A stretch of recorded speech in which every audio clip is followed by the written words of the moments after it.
G'day legends, Blake here with another video, and I'm really sick this week, but I wanted to do a video and keep the momentum going, so I'm going to push through, and I'm even going to be positive today. So the thought behind this one started on Friday last week when I went to the ASV, the Aquarium Society of Victoria meeting, and that particular meeting was a breeders' night where we had multiple pockets of discussions with some expert breeders, and it was just really fruitful discussion. So it got me thinking about how, some people kind of dabble in everything a little bit and can't make up their mind, but other people just go all in on one certain area or maybe a handful. Now, I want to talk about some of those and why you should try them out, maybe if you're not aware of them or if you haven't thought about doing it before. So to get started, I think one to definitely try, and I think we've all come across these people here. Dirted tanks are the only tanks and no other tanks count, and every other tank's awful. Unless there's dirt in that tank, then you're dirt and I hate you. And I'm not going to necessarily say that they're right or wrong, but it's just something that attracts some really interesting debate, and that's dirted tanks, of course. Natural aquarium keeping is becoming so popular in the hobby now, and I think there's definitely some merits, and I incorporate some of the elements into my own fish keeping as well. And I guess that's another benefit to delving into these different pockets is you don't have to adopt the entire way of life, but you might find some key bits that you really like and include those. So you could bring it back to whatever area you do want to specialize in if you find out that that's not the one for you. In particular, some of the pros and cons: obviously it's super cheap to do dirted tank method. It's really great for growing plants and keeping things stable. However, it can be pretty messy, especially if you don't run a filter. You can really struggle with algae if you're not that skilled at balancing things out, or if you don't wait through that sort of ugly phase. And I guess it also limits your ability to replant and shuffle things around as time goes on. But I mean, there's a whole heap of people out there that swear by it, and maybe you can become one of those. Once you're like 2 or 3 years into keeping plants and you're really comfortable with it, I'd say go all in on a high-tech aquarium. And I say a high-tech aquarium, or an high-tech aquarium, I guess technically, because don't try and do it with 5 or 10 at once. It's just such a crazy balancing act. But if you are limited in the amount of aquariums that you can keep, maybe you have like a small little rack of 2 or 3 breeders and then one really high-tech aquarium that you get to play with and tinker with and trim and make it look really, really pretty and show off to all of your guests.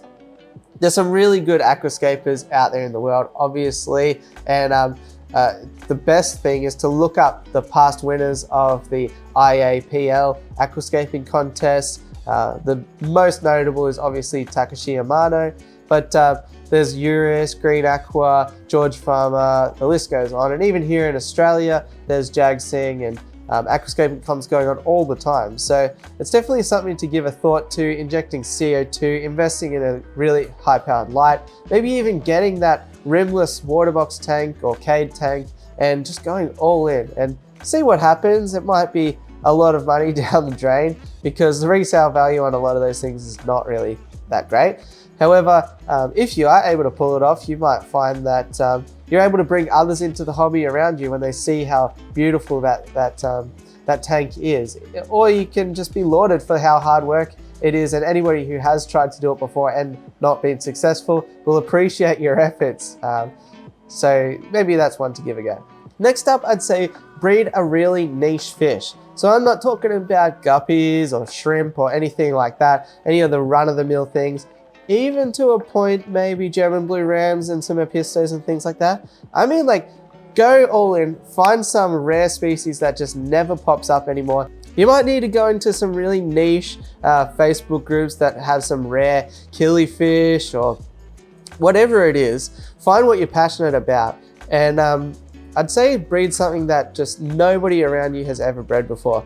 Part of the discussions at the Fish Club meet were people that had kept, or were currently keeping 30, 40 species of wild bedders. There was all sorts of random, dwarf cichlids that most people never hear about, or like, some strange color morph or this and that. And I think it's a real accomplishment if you become the guy in the fish hobby that has done the thing.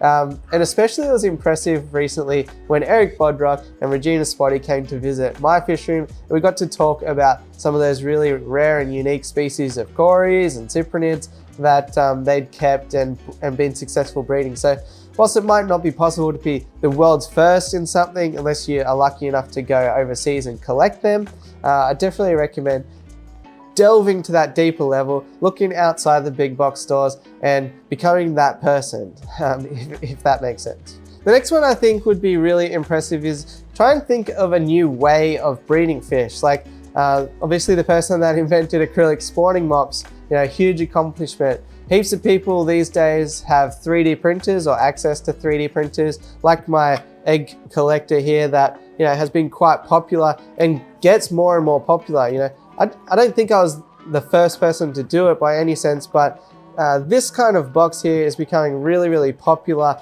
to use. And I've been using them myself for must be 5 or 6 years now, and refining and modifying things as I've gone along. Like recently I incorporated these larger squares in the corners that helps the air to escape. I've experimented with offsetting the inlet from the middle to the left side. Just makes it easier in smaller tanks to sort of put it up against the wall.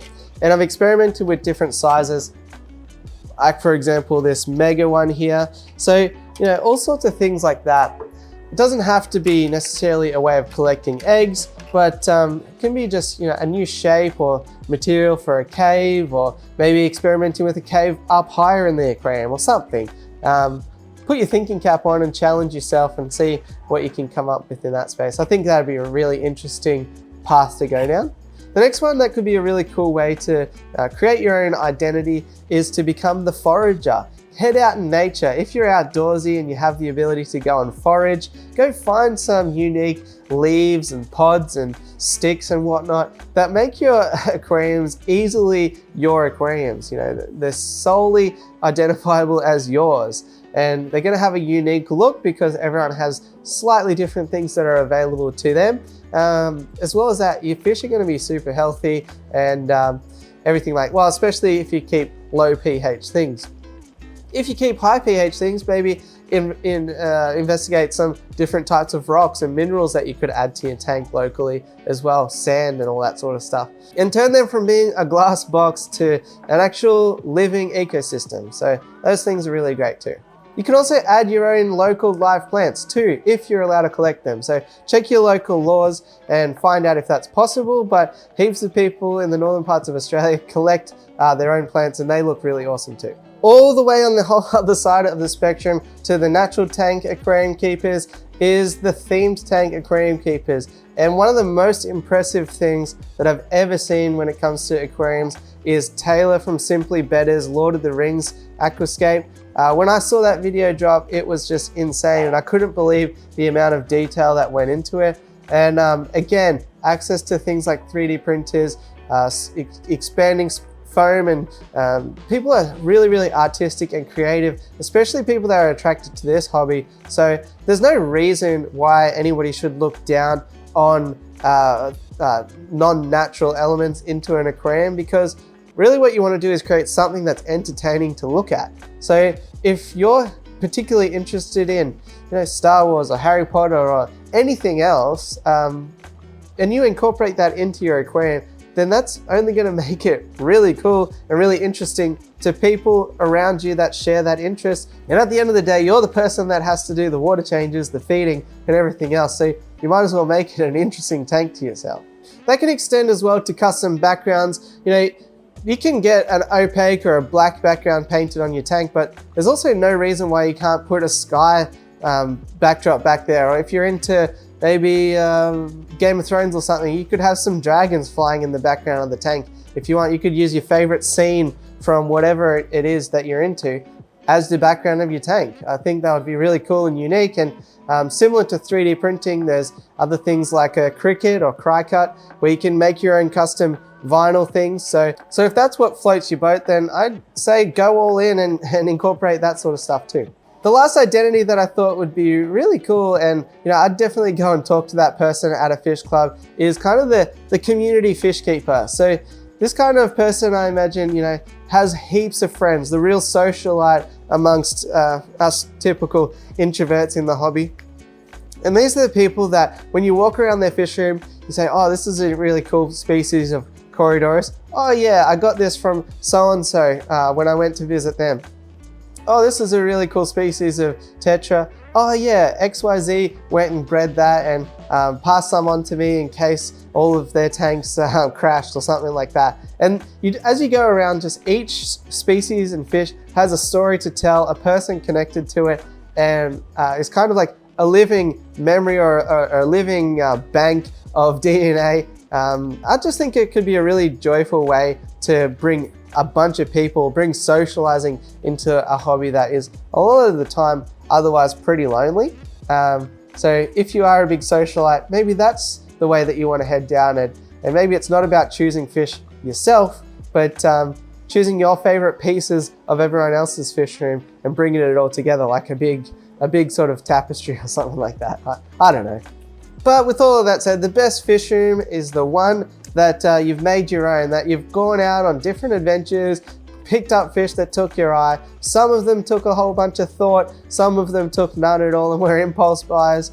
Some of them were really expensive and some of them were bargain basement or freebies that people just wanted to get rid of. Whatever it is, at the end of the day, just make it whatever you want it to be. But I was just kind of thinking about some of the people that I love talking to at these social things when I do go to them. And you know, maybe in a past life or an alternate universe, I'm one of those people that are kind of the specialist. But for now, I'll just be the sort of guy in his shed that has a little bit of everything and doesn't really max out on anything really. But if the video has helped you and inspired you, then it always helps me out to smash like, hit subscribe and all that fun stuff. I'll try and take some vitamin C and get better, and we'll bring some more energy next time. But if it has helped you out, it always helps me out to smash like, hit subscribe and all that fun stuff. I'll catch you on the next one. Thanks for watching.